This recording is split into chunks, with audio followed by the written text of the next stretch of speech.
In today's video, I want to highlight a young artist whose work powerfully explores the intersecting threads of spirituality and identity in the modern world. Khadija Saye was born in 1992 in Banjul, Gambia, and raised in London. Her father is Muslim and her mother Christian. She grew up attending both church and mosque. In the Gambia, it's quite common to have interfaith marriages. While the population is mostly Muslim, the separateness between the two religions is not quite as distinct as you might find in other countries like the UK. The dual sense of identity in terms of culture and religion was very influential in her work. One of Khadija Saye's earliest work was her 2013 graduation piece from the University of Creative Arts titled Crowned. Created in her family home and in her words, for £0, just some black velvet with beautiful friends and family. It celebrates the beauty and diversity of black women's hair. She wrote that black women's hair has rarely been adored simply for its beauty and uniqueness. This work was noticed in her graduation show, which led to Saye being sponsored in 2015 to take part in a scheme that took 4 up-and-coming artists to the opening week of the 56th Venice Biennale. Taking advantage of the networking events, she was able to meet one of her favorite artists, Lorna Simpson. From the success of this trip, Saye was chosen to be one of 12 emerging artists with culturally and racially diverse backgrounds from around the UK to be part of a mentorship program called the Diaspora Platform. The program culminated in the Diaspora Pavilion at the 57th Venice Biennale. At the Biennale, each country has its own pavilion and will have a different artist representing them. The Diaspora Pavilion was considered a challenge against the traditional setup and allowed artists like Saye to explore dual identities and the diaspora. At the Biennale, Khadija Saye exhibited her work Dwelling in the Space We Breathe, which is a series of self-portrait photographs that were produced on wet plate collodion tintypes. The collodion process is an early photographic method from the 1850s that develops images directly onto aluminium plates. Once the photo is taken, collodion is poured over the metal plate, and from this the image will emerge. Saye referred to the process of pouring the solution as a baptism, where water washes away your sins. Saye said, in making wet plate collodion tintypes, the final outcome is out of the creator's control. You surrender yourself to the unknown, similar to what is required by all spiritual higher powers, surrendering and sacrifice. The titles of all the works in the series are in the language of Gambia, Wolof. The first image in this series is called Sochu. Saye has her back to the camera holding a bundle of sticks aloft in her left hand. The name Sochu refers to the chewing sticks she is holding. These sticks are from the Salvadora persica tree and are used as a toothbrush or to promote oral hygiene in the Gambia and throughout various nations in Africa. Sochu can also signify purification or cleanliness. Saye described the work in the Diaspora Pavilion catalogue. The series was created from a personal need for spiritual grounding after experiencing trauma, the search for what gives meaning to our lives and what we hold on to in times of despair and life-changing challenges. We exist in the marriage of physical and spiritual remembrance. It's in these spaces in which we identify with our physical and imagined bodies. Using myself as the subject, I felt it necessary to physically explore how trauma is embodied in the Black experience. This first image with the sticks held aloft, akin to a call to arms, could be viewed as the start of a healing process. Her trauma, and by extension the trauma of Black lives, embodied in the looming dark spot at the top of the image.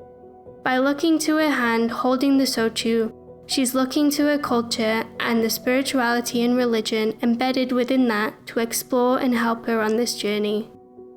The next image in the series is called Tere, where Saye appears with her eyes closed with a string of amulets draped over her eyes. It is made up of small leather pouches containing prayers or verses of the Quran inside, tied together with a string. They are usually worn for protection, with the belief that the word of Allah or God will protect from evil. Typically, these items are worn underneath clothing. They're not usually an item on display. These particular amulets belong to her father. By placing them on her face, Saye is perhaps seeking the protection of her mind and body, or seeking the faith and wisdom within the prayers. The next image in the series is called Andi Chorai. Saye sits with her eyes closed, as if in prayer, holding a clay pot to her ear. The title Andi Chorai refers to the name of the pot, traditionally used in the Gambia and other regions of West Africa to burn incense, and is thought to provide protection by warding off evil spirits. The pot is typically made of a red clay and is heavily associated with women and family. By holding the pot to her ear, like holding a shell to your ear and hearing the sea, it could be an attempt to listen to the protection the burnt incense provides. The next image is limon, or lemon. Saye holds a cluster of plastic lemons in her mouth, obscuring her face. In the Gambia, lemons are often kept for protection and prosperity. Traders often carry them with the hope of getting more sales. As a new emerging artist, Saye could have included lemons to bring her luck and prosperity in her art career. The lemon scent is thought to be quite feminine and cleansing, often a smell found in the home and in cleaning products. She said, "I thought a lot about the traditional roles African women take within the male-dominated space. It is also possible this is a reference to Beyoncé's album, Lemonade, that had recently came out when this work was created. Saye was a very big fan and loved how proud Beyoncé is of her heritage and how this is explored in her lyrics and songs." The next image is called Nak Bajan, meaning cow's horn. We view the artist from a side profile with her head bent. A cow's horn is placed on her back by a person out of frame. Gambian healers use cow horns as part of a healing ritual to remove any impurities or pain from a person's body. Saye has managed to create patterns of light that appears like smoke, visually manifesting impurities or trauma as it's removed from her. In Regal, which means fear, Saye hides her face with her hand. Her fingers are adorned with goat horns. In Gambia, goat horns are used as a part of divination, a way of looking into the future. By seeking guidance, this image may indicate uncertainty about the future. The artist said that each tintype has its own unique story to tell, a metaphor for our individual human spiritual journey. The last image of the series is called Peitao. Saye appears wearing traditional clothing, confidently looking at the camera while holding cowrie shells to her mouth. Cowrie shells have a lot of significance in African culture and history. They've been used as currency in many countries and are a lasting symbol of the African diaspora and Black culture. The artist's pose of holding her chin in her hand is regarded as one of discontent in Gambian culture. Saye said that in these questionable times we need positive imagery to push against the vile xenophobia and trash headlines. Perhaps the direct gaze at the camera is both the artist's judgment of the current world and her confident emergence out of her healing journey. Saye's work was critically acclaimed in Venice, admired by many critics. Her idol Lorna Simpson liked the work and invited her to visit her studio in New York.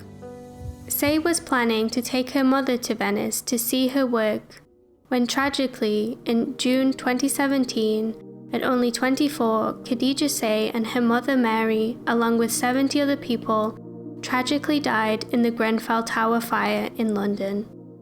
Considered the worst residential fire in Britain since the Second World War, sadly, many of Khadija Saye's work and the objects in her work were lost in the fire.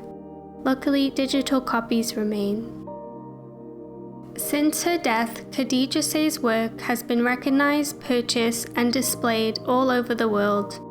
In honor of her desire to open doors for other people, The Khadija Saye Arts Program was created by Nicola Green with the Into University charity that offers disadvantaged children mentorship and after-school opportunities within the arts. Khadija herself had received support and education from Into University as a child. I will leave the details in the description if you are interested in donating. Although we won't know what great things Khadija would have achieved, her work and memory lives on. As she noted in the Diaspora Catalogue, we exist in the marriage of physical and spiritual remembrance. It's in these spaces in which we identify with our physical and imagined bodies. Thank you for watching.